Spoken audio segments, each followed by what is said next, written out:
Then it's your update for BYD event just sa World Trade Center. Grabe si Alden kaliwat kanan ang mga event dinaluhan ni Alden. Grabe yun. Tayo sa Alden yung fans niya.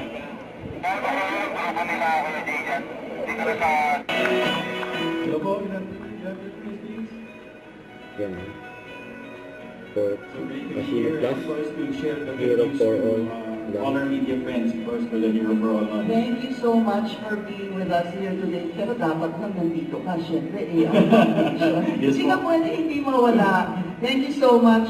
Kaming taong gumagawa ng kabutihan and of course doing, nilalagay nila yung needs of others prior to theirs in the community without being recognized. So they're the so-called unsung heroes of our society.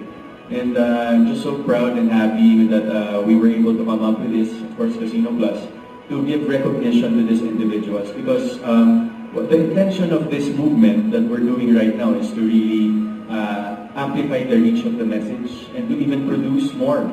That's what I like. Yes, Yeah.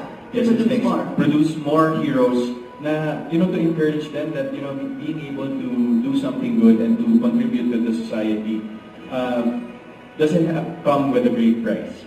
Hindi naman pinipili din ng yung pagiging hero natin, hindi naman yan na-determine sa antas ng buhay. Of course, where you are, whether you're someone from the working class or, doesn't matter where you are in the society. As long as you have the intention to bring change and to do good with the people around you, I think that's what really matters.